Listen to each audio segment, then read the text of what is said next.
അടുത്ത 2 മിനിറ്റിനുള്ളിൽ എല്ലാ അവന്മാരും ഇവിടുന്ന് പോയിരിക്കണമെന്ന് ധീരജ് ഓരോ വാക്കിലും ഊന്നൽ നൽകി പറഞ്ഞു. ധീരജിന്റെ വാക്കുകൾ കേട്ട് ജെറി കൈകൾ വിടർത്തി ഉച്ചത്തിൽ ചിരിച്ചു. എന്നിട്ട് ധീരജിനു നേരെ വിരൽ ചൂണ്ടി പറഞ്ഞു, നീ ആരാടാ എന്നോട് ഓർഡർ ചെയ്യാൻ? നിന്റെ തലയ്ക്ക് വല്ല അടിയും കിട്ടിയോ? അതോ നിന്നെ വല്ല പേപ്പട്ടിയും കടിച്ചോ? ഞാൻ ഈ ബാറിന് വർഷത്തിൽ 10 ലക്ഷം രൂപ കൊടുക്കുന്നുണ്ട്. ആ എന്നോട് ചെലക്കുന്നോടാ. ധീരജ് രൂക്ഷമായി ഒന്ന് ജെറിയെ നോക്കി തിരിച്ചു നടന്നു. അവൻ നടന്ന് ബാർ കൗണ്ടറിലെത്തി.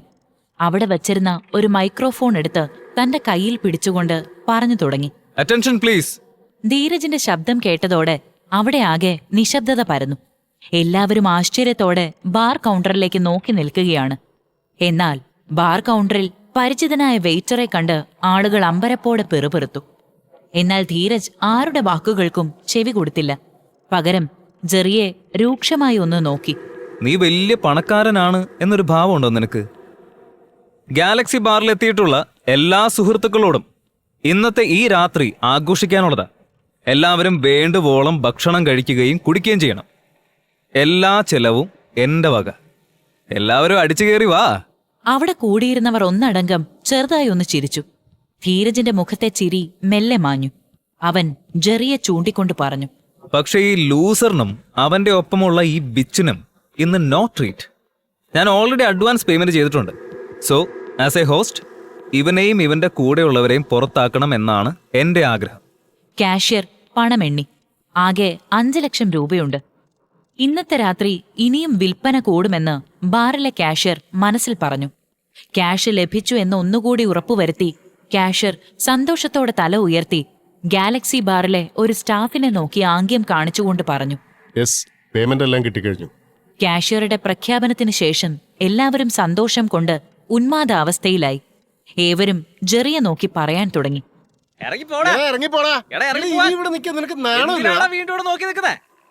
ഇതെല്ലാം കണ്ട് ജെറി സ്തംഭിച്ചു നിന്നു. ആദ്യമൊക്കെ അവന് തോന്നിയത് താനൊരു മോശം സ്വപ്നം കാണുകയാണ് എന്നാണ്. എല്ലായ്പ്പോഴും താനാണ് എല്ലാവരെയും ഇത്തരത്തിൽ അപമാനിക്കാറുള്ളത്. എന്നാൽ അന്ന് ആദ്യമായി അതേ നാണയത്തിൽ അവന് തിരിച്ചടി കിട്ടിയിരിക്കുന്നു. കിളിപോയ അവസ്ഥയിൽ ജെറി ധീരജിനോട് പറഞ്ഞു, ഇത്രയും പണം നീ എവിടെ നിന്നുണ്ടാക്കി? ഞാൻ പറഞ്ഞു നിന്നോട് ഇവിടെ നിന്ന് ഇറങ്ങിപ്പോവാൻ. ധീരജിന്റെ വാക്കുകൾ കേട്ട് അവന് പിന്നിൽ നിന്നവർ വീണ്ടും ജെറിയെ കളിയാക്കി തുടങ്ങി. ഈ അപമാനം ജെറിക്ക് താങ്ങാവുന്നതിനും അപ്പുറമായിരുന്നു. ഉള്ളിൽ കത്തിപ്പടരുന്ന അമർഷം അവന്റെ വാക്കുകളിലൂടെ പുറത്തേക്ക് വന്നു. നീ കാത്തിരുന്നോ? ഞാൻ എന്താ ചെയ്യാൻ പോകുന്നെന്ന് കണ്ടോ? നീ ബാംഗ്ലൂർ യൂണിവേഴ്സിറ്റി മുഴുവൻ ഭരിക്കുന്നവനാ ഞാൻ. ആ എന്നോടാ നീ. ഇത്തവണ നീ ജയിച്ചു. പക്ഷെ എന്നും ഇങ്ങനെ ആവില്ല. ധീരജ് അവനെ നോക്കി വളരെ ശാന്തനായി പറഞ്ഞു, ഈ പാർട്ടി ഒരു തുടക്കം മാത്രമാണ് ജെറി. ഇനി നീ നോക്കിക്കോ, നിന്റെ നല്ല ദിവസങ്ങൾ അവസാനിച്ചു. അത് നിനക്ക് വഴിയെ മനസ്സിലായിക്കോളും. ധീരജ്, നീ ഈ പണം എവിടെന്ന് കൊണ്ടുപോകുന്നു എനിക്കറിയില്ല. പക്ഷെ എന്റെ കയ്യിലും പണത്തിന് കുറവൊന്നുമില്ല. ഗാലക്സി ബാറിൽ എനിക്ക് വില കിട്ടുന്നില്ലെങ്കിലേ ഞാൻ ഇനി ഈ ബാറിൽ വരില്ല. ഇത്രയും പറഞ്ഞ് ജെറി ഒരു കുപ്പിയെടുത്ത് ധീരജിന്റെ നേർക്കെറിഞ്ഞു. കണ്ടു നിന്നവർ ഒരു നിമിഷത്തേക്ക് സ്തബ്ധരായിപ്പോയി. എന്നാൽ ഇത്തരത്തിൽ ഒരാക്രമണം പ്രതീക്ഷിച്ചതുകൊണ്ട് തന്നെ വളരെ വിദഗ്ധമായി ധീരജ് ആ ഏറിൽ നിന്നൊഴിഞ്ഞു. ഒരാക്രോശത്തോടെ ജെറി തന്റെ കൂട്ടാളികളോട് പറഞ്ഞു, വാടാ നമുക്ക് പോവാം. അങ്ങനെ അങ്ങ് പോയാലോ ജെറി? ഒന്ന് നിന്നേ. ഇനി എന്താ നിനക്ക് വേണ്ടേ? ധീരജ് നേരെ ബിൽ ഡെസ്കിലേക്ക് പോയി അവിടെ കാഷ്യറുമായി എന്തോ സംസാരിച്ച് ചില ബില്ലുകൾ മറിച്ചു നോക്കി. ജെറി ഇതുവരെ അവന്റെ ബിൽ അടച്ചിട്ടില്ല എന്നും അവന്റെ ബിൽ അവന് നൽകാനും ധീരജ് കാഷ്യറോട് ആവശ്യപ്പെട്ടു. കേട്ട മാത്രയിൽ അയാൾ ജെറിയുടെ ബിൽ അവന് നേരെ വെച്ചു നീട്ടി. ബിൽ കണ്ട് ജെറി ദേഷ്യത്തോടെ പറഞ്ഞു, വെറും 60,000 രൂപ? ഇത്രയും പറഞ്ഞ് ജെറി തന്റെ ക്രെഡിറ്റ് കാർഡ് എടുത്ത് കാഷ്യർക്ക് നേരെ എറിഞ്ഞു. കാഷ്യർ കാർഡ് മെഷീനിൽ കാർഡ് സ്വൈപ്പ് ചെയ്തു.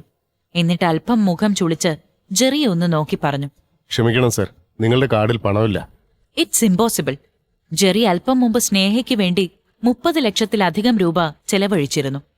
കാഷ്യർ വീണ്ടും ശ്രമിക്കുകയും പിന്നീട് പരിശോധിക്കുകയും ചെയ്തപ്പോൾ കാർഡ് ബ്ലോക്ക് ചെയ്തിരുന്നതായി കണ്ടെത്തി. അവൻ തന്റെ പക്കലുള്ള മറ്റ് കാർഡുകൾ നൽകി. ഓരോന്നും സ്വൈപ്പ് ചെയ്തു നോക്കി. പക്ഷേ ഒന്നിൽ നിന്നും പേയ്മെന്റ് നടത്താൻ കഴിയുന്നില്ല.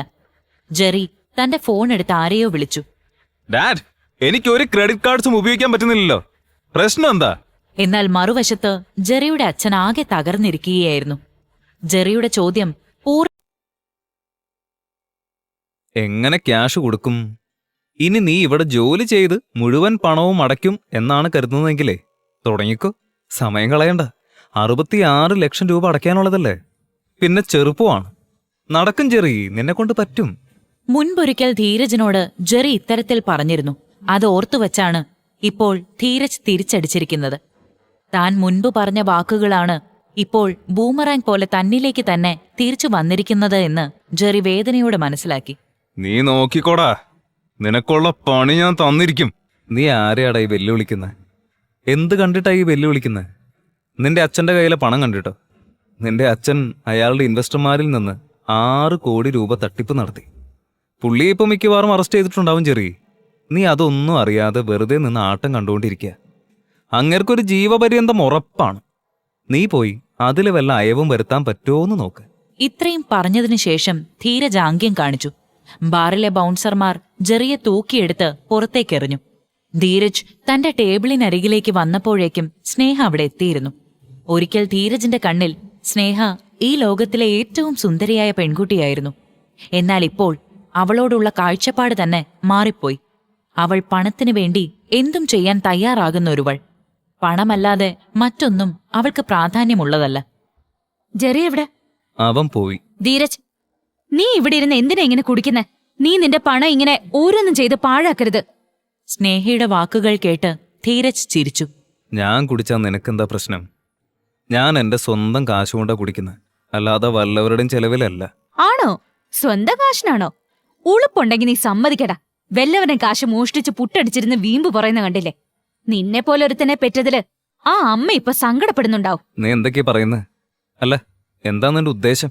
സ്നേഹ അമർഷത്തോടെ ധീരജിനെ ഒന്ന് രൂക്ഷമായി നോക്കി. എന്നിട്ട് പറഞ്ഞു, ധീരജ്, നീ ഒന്നും അറിയാത്ത പോലെ സംസാരിക്കരുത്. നീ അമലയുടെ പണം മോഷ്ടിച്ച് നിന്റെ അമ്മയ്ക്ക് വേണ്ടി ഷോപ്പിംഗ് നടത്തി. എന്നിട്ടിപ്പോ ഒന്നും അറിയാത്ത പോലെ പെരുമാറാണോ?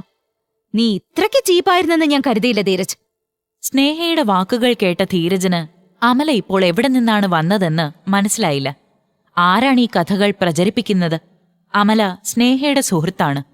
സ്നേഹയും ധീരജും ഒരുമിച്ചായപ്പോൾ മുതൽ അമല ധീരജിനെതിരെ പ്രവർത്തിക്കുകയും അവനെ താഴ്ത്തിക്കെട്ടാൻ ശ്രമിക്കുകയും ചെയ്യുന്നുണ്ടായിരുന്നു.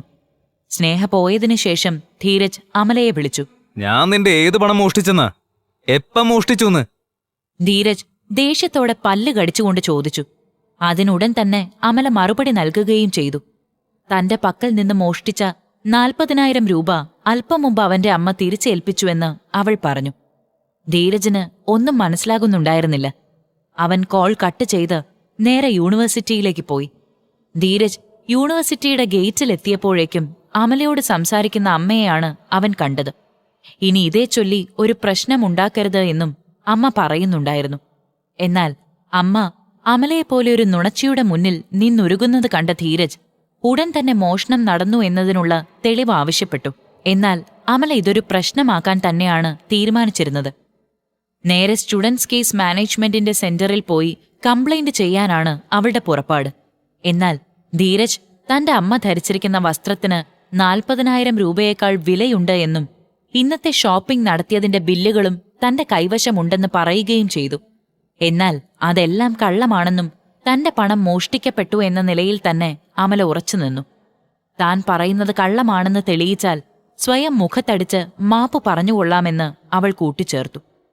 ഒട്ടും വൈകിയില്ല. ധീരജ് അവന്റെ ഫോണിൽ വാങ്ങിയ സാധനങ്ങളുടെ ബില്ല് കാട്ടിക്കൊടുത്തു.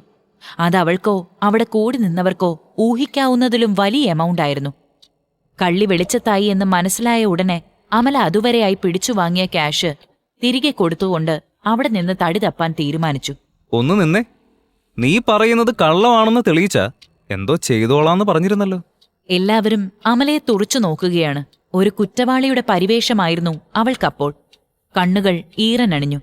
അവൾ മനസ്സില്ലാ മനസ്സോടെ സ്വയം മുഖത്തടിക്കാനായി കൈകൾ ഉയർത്തി.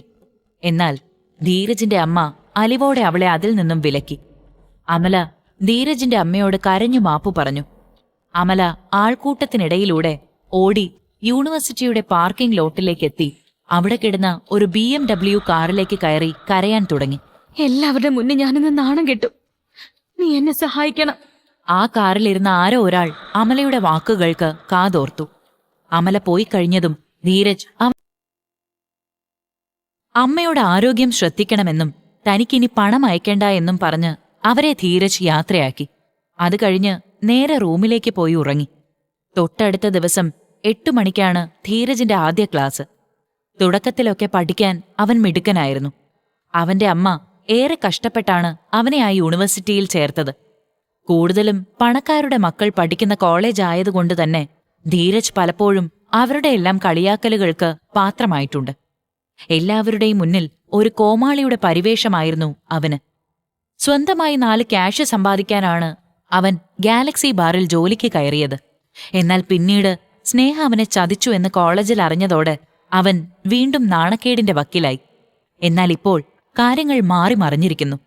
അടുത്ത പ്രഭാതത്തിൽ ധീരജ് അവന്റെ ക്ലാസ് റൂമിൽ ഇരിക്കുകയാണ്.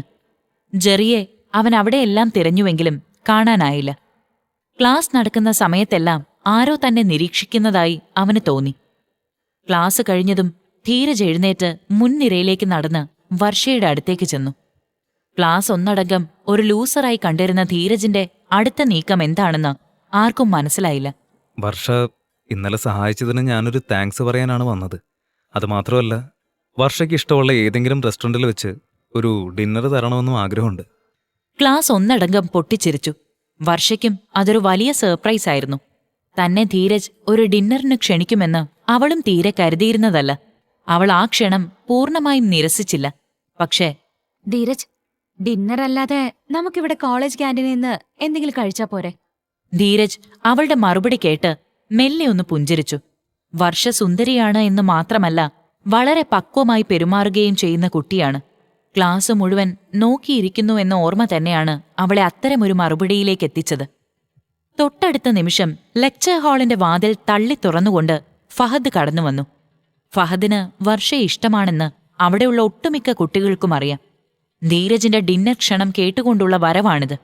വർഷയ്ക്ക് ഫഹദിനെ തീരെ താൽപ്പര്യമില്ലെങ്കിലും അവനെ വിഷമിപ്പിക്കേണ്ട എന്നുള്ളതുകൊണ്ട് മാത്രം സൗഹൃദം തുടരുകയാണ്. വന്ന ഉടനെ ഫഹദ് ധീരജിനെ കൊച്ചാക്കാനുള്ള ശ്രമങ്ങൾ തുടങ്ങി. സാധാരണ ട്രീറ്റ് നൽകുന്നത് വലിയ ഹോട്ടലുകളിലാണെന്നും അല്ലാതെ ക്യാൻറ്റീനിലല്ല എന്നും അവൻ പറഞ്ഞു. ഒപ്പം ഫഹദ് വർഷയ്ക്കായി ലേ മെറിഡിയനിൽ ഒരു ഡിന്നർ നൽകാൻ ആഗ്രഹിക്കുന്നു എന്നും പറഞ്ഞു. ധീരജിനെ പോലെയുള്ളവർ 1 മാസം ക്യാൻറ്റീനിൽ നിന്നും മൃഷ്ടാനം ഉണ്ണുന്നതിനേക്കാൾ ഇരട്ടിയാകും മെറിഡിയൻ പോലൊരു ഹോട്ടലിലെ ഒരു നേരത്തെ ഭക്ഷണം എന്നുകൂടി പറഞ്ഞ് ഫഹദ് ധീരജിനെ അവഹേളിച്ചു. ധീരജ് ഒരു നിമിഷം ഒന്ന് വർഷയുടെ മുഖത്തേക്ക് നോക്കി. എന്നിട്ട് പറഞ്ഞു, ശരി, വൈകിട്ട് മെറിഡിയനിൽ കാണാം. ആ ഒരൊറ്റ വാചകം പറഞ്ഞിട്ട് ധീരജ് അവിടെ നിന്ന് പോയി. എല്ലാവരും അവനെ ഒരേ സ്വരത്തിൽ കളിയാക്കാൻ തുടങ്ങി. കമന്റുകളുടെ മേളമായിരുന്നു പിന്നീടങ്ങോട്ട്. ധീരജിനെക്കുറിച്ച് അങ്ങനെയൊക്കെ പറയുന്നത് കേട്ട വർഷയ്ക്ക് വല്ലാത്ത വിഷമം തോന്നി. ധീരജ് നേരെ അവന്റെ റൂമിലേക്കാണ് പോയത്. അവിടെ ചെന്ന് ലേ മെറിഡിയനെപ്പറ്റി അവൻ സെർച്ച് ചെയ്തു. തന്റെ കുടുംബം ആ ഹോട്ടൽ ശൃംഖലയുടെ ഒരു മേജർ ഷെയർ ഹോൾഡർ ആണെന്ന് അവൻ മനസ്സിലാക്കി.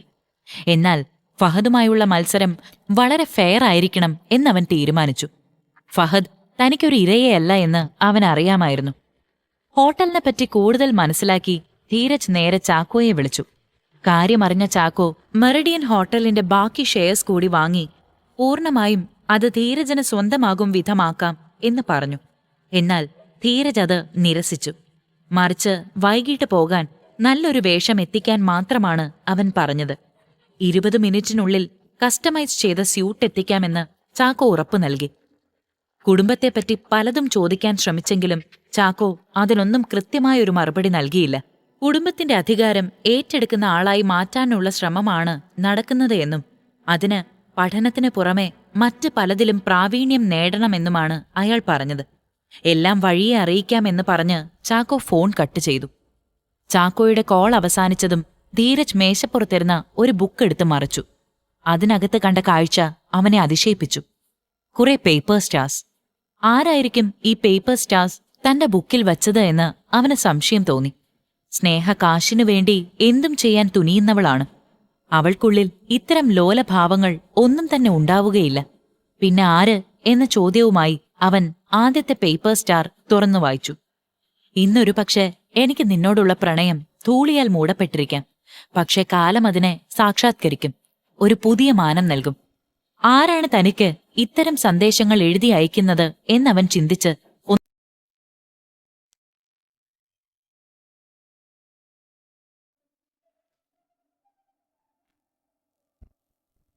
സ്വന്തം റൂമിലെത്തിയ ധീരജ് അലക്ഷ്യമായി കട്ടിലിലേക്ക് കിടന്നു. ചിന്തകളുടെ ഒരു കാന്തിക വലയം അവനെ ആഴത്തിലേക്ക് വലിക്കുകയായിരുന്നു.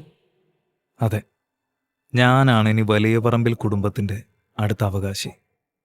എനിക്കും എൻ്റെ അമ്മയ്ക്കും നിഷേധിക്കപ്പെട്ടതെല്ലാം എനിക്ക് തിരികെ വേണം.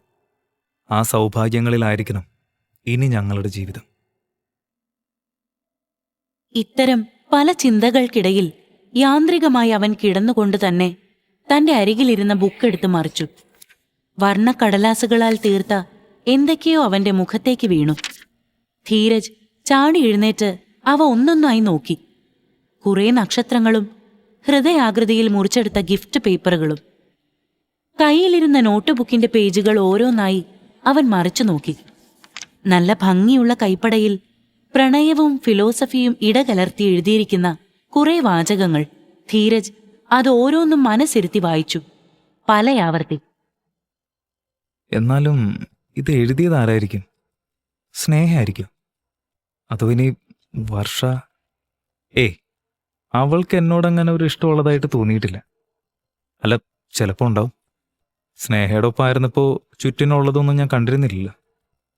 ഓ, കട്ട ക്രിഞ്ച് ചിന്തകളൊക്കെ ആണല്ലോ ദൈവമേ. മനസ്സിൽ സ്വയം പറഞ്ഞുകൊണ്ട് ധീരജ് എഴുന്നേറ്റു. സ്നേഹയാവാനാണ് സാധ്യത. സ്കൈ ബാറിലെ ആ സീനും പിന്നെ കോളേജിലെ ആ പെർഫോമൻസും ഒക്കെ കൂടി കണ്ടപ്പോൾ വീണ്ടും ക്രഷ് അടിച്ച് കാണും. പക്ഷെ മോളെ സ്നേഹേ, തികച്ചും അവസരവാദിയായ നിന്നെ ഈ ധീരജ് സ്റ്റീഫൻ വലിയ പറമ്പിൽ അവോയ്ഡ് ചെയ്യാണ്. I avoid. ധീരജിന്റെ മുഖത്ത് ചെറിയൊരു ചിരി വിടർന്നു. അവൻ മൊബൈൽ ഫോൺ എടുത്തു നോക്കി. ഓ ഷിറ്റ്, സമയം 7:27. ആകെ വെപ്രാളപ്പെട്ട് ധീരജ് കട്ടിലിൽ നിന്ന് ചാടി എഴുന്നേറ്റ് തന്റെ ടർക്കിയുമായി ബാത്റൂമിലേക്ക് ഓടി.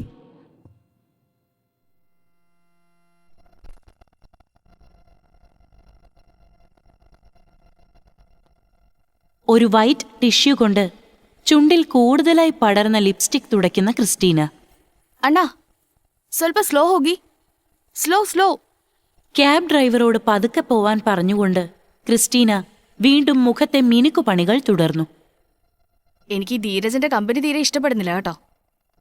നമ്മുടെ വൈബ് പിടിക്കാൻ പറ്റുന്ന ഒരുത്തനല്ല അവൻ. ഒരു മാനേഴ്സും ഇല്ല. ചില നേരത്തെ അവന്റെ കാട്ടായം കണ്ട മുഖത്തിട്ട് തേമ്പി വിടാനാ തോന്നാറ്.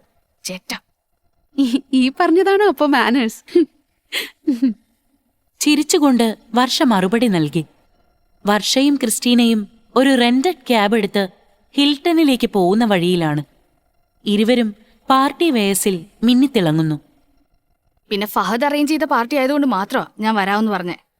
അല്ലായിരുന്നെങ്കിൽ ഞാൻ പണ്ടേ സ്കൂട്ടായനെ. പ്രിയ മീലനും ഒക്കെ ഇന്ന് ബിഗ് പിക്ചറിൽ പോകുന്നുണ്ട്.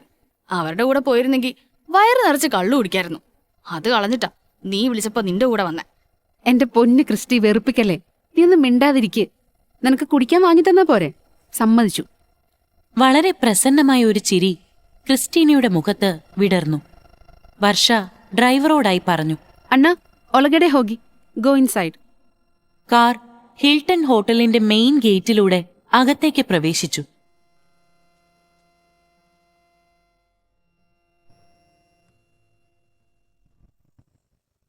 ഒരു റെന്റഡ് ബൈക്ക് ടാക്സിയിൽ ധീരജ് ട്രാഫിക്കിനിടയിലൂടെ ബൈക്ക് റൈഡർക്ക് മാപ്പ് നോക്കി വഴി പറഞ്ഞു കൊടുക്കുന്നു. ഇരുവരുടെയും മുഖത്ത് നന്നേ ടെൻഷനുണ്ട്. സമയം ഏറെ വൈകിയിരിക്കുന്നു. വർഷ തനിക്ക് വേണ്ടി അവിടെ വെയിറ്റ് ചെയ്യുകയായിരിക്കുമെന്ന ചിന്ത ധീരജിനെ കൂടുതൽ അസ്വസ്ഥനാക്കി. ചേട്ടാ, ദേ ഈ വഴി എടുത്തോ, ഒരു ഷോർട്ട് കട്ട് ഉണ്ട്.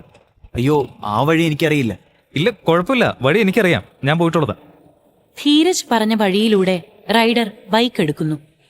ഈ വഴി നേരെ മാന്യത ടെക് പാർക്കിനടുത്തേക്ക് ചെന്ന് കയറും. അവിടെ വരെ എത്തിയാൽ പിന്നെ കുറച്ചല്ലേ ഉള്ളൂ. ധീരജ് സ്വയം ആശ്വസിപ്പിക്കാൻ എന്നോണം റൈഡറോടായി പറഞ്ഞു. റൈഡർ തിരിച്ചൊന്നും പറഞ്ഞില്ല. സമയം പോകുന്നു എന്ന ചിന്ത അകറ്റാൻ ധീരജ് അയാളോട് പലതും പറഞ്ഞുകൊണ്ടേയിരുന്നു. ചേട്ടൻ നാട്ടിലെവിടെയാ? ഞാനോ? ഞാൻ മാനന്തവാടിയില്ല.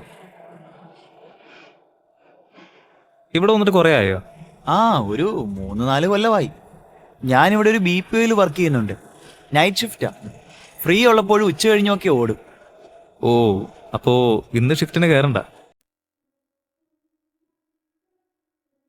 സി വർഷ, ഇങ്ങനെ ഓരോരുത്തന്മാർക്ക് വേണ്ടി കാത്തു നിൽക്കാൻ എന്നെ കിട്ടില്ല. This is too bad. അല്ല, എന്താണാവോ സാർ ഇത്ര വൈകിയത്? ഫഹദ് വളരെ ഹാർഷായി ധീരജിനോട് ചോദിച്ചു. പക്ഷേ ധീരജ് അതിന് മറുപടി നൽകിയത് വർഷയോടാണ്. ഐ എം സോറി വർഷ. ഇങ്ങോട്ട് ഇറങ്ങുന്നതിന് മുൻപേ ലാസ്റ്റ് മിനിറ്റ് 1-2 കാര്യങ്ങൾ വന്നു. മാത്രമല്ല വരുന്ന വഴിക്ക് നല്ല ട്രാഫിക്കും ആയിരുന്നു. ഈ കിണ്ടി ഉരുട്ടി ഇവിടം വരെ വരാൻ ട്രാഫിക്കോ? ഞങ്ങളൊക്കെ അങ്ങ് ആകാശത്തുനിന്ന് പറന്നിറങ്ങുകയായിരുന്നല്ലോ. സി, ഇവൻ വെറുതെ ഓരോ എക്സ്ക്യൂസ് പറയുക. ശേഷം ബൈക്ക് റൈഡറെ ചൂണ്ടി പുച്ഛത്തോടെ ചോദിച്ചു. ഇതാരാ, നിന്റെ അച്ഛനാണോ? Mind your words Fahad. ഫഹദിന്റെ ഭാഷ അതിര് കടക്കുന്നുവെന്ന് തോന്നിയപ്പോൾ വർഷ ഇടപെട്ടു. അല്ല വർഷ, എനിക്ക് മനസ്സിലാകുന്നില്ല. നമ്മളൊക്കെ കാർ ഓടിച്ച് ഇവിടം വരെ വന്നിട്ടും ഇവൻ ഇങ്ങോട്ടെത്താൻ സമയമായില്ല പോലും. ഇവനെ പോലെയല്ല, സമയത്തിന് നല്ല വിലയുള്ള ആളാണ് ഞാൻ. അത്രയ്ക്ക് വിലയുള്ള ആളാണെങ്കിൽ നിന്ന് സമയം കളയാതെ നേരത്തെ പോയിരുന്നില്ലേ? ഞാൻ അറേഞ്ച് ചെയ്ത ഡിന്നർ പാർട്ടിയാണിത്. അവിടേക്ക് വലിഞ്ഞു കയറി വന്നത് നീയാ. അതുകൊണ്ട് കൂടുതൽ നാവിട്ടടിക്കാൻ നിൽക്കല്ലേ. ഈ ഹോട്ടലിൽ നിന്നൊക്കെ ഒരു നേരത്തെ മീല് നിനക്ക് സ്വപ്നം കാണാൻ പറ്റുന്നതിനും അപ്പുറത്താ. സോ വന്ന് കിട്ടുന്നതൊക്കെ നക്കിച്ച് പോവാൻ നോക്ക്. Will you guys please stop it? Dheeraj വരാൻ ഒരല്പം വൈകി. അതിന് ഇത്രമാത്രം ഒന്നും പറയേണ്ട കാര്യമില്ല ഫഹദ്. കുറച്ചുകൂടെയൊക്കെ റെസ്പെക്ട്ഫുൾ ആയി സംസാരിക്കാം ആളുകളോട്. ഓ, ഞാൻ പറഞ്ഞല്ലേ റെസ്പെക്ട് ഇല്ലാതെ ഉള്ളൂ. ഇവൻ കാണിച്ചതിലില്ല അല്ലേ? ഞാനിവിടെ ആരുടെയും ഔദാര്യത്തിൽ ഭക്ഷണം കഴിക്കാൻ വന്നതല്ല ഫഹദ്. അത് തനിക്ക് വഴിയേ മനസ്സിലായിക്കോളൂ. ഇത് പറഞ്ഞുകൊണ്ട് ധീരജ് റൈഡർക്ക് നേരെ തിരിഞ്ഞു. ചേട്ടാ വാ, ഡിന്നർ കഴിക്കാം. I insist. സിറ്റുവേഷൻ കണ്ട റാപ്പിഡോ റൈഡർ ധീരജിനെ ഒറ്റയ്ക്കാക്കുന്നത് ശരിയല്ല എന്നും താൻ അവനൊരു സപ്പോർട്ടായിരിക്കുമെന്ന് മനസ്സിലാക്കി ആ ക്ഷണം സ്വീകരിച്ചു. ഏവരും പ്രധാന ഗ്ലാസ് ഡോർ കടന്ന് റെസ്റ്റോറന്റ് ലക്ഷ്യമാക്കി നടന്നു. ധീരജും റൈഡർ സുഹൃത്തും ലോബിക്കടുത്തുള്ള റിസപ്ഷനിലേക്കും. അവിടെ കൗണ്ടറിലുണ്ടായിരുന്ന എക്സിക്യൂട്ടീവ് ധീരജിനോട് ചോദിച്ചു. How can I help you, sir? I made A table reservation. Sir, your good name, please.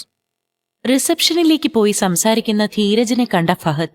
ഓ, ഇവനെ കൊണ്ട് തോറ്റല്ലോ. അവനെന്താ അവിടെ ചെന്ന് അനുവാദം വാങ്ങാൻ നിൽക്കുകയാണോ?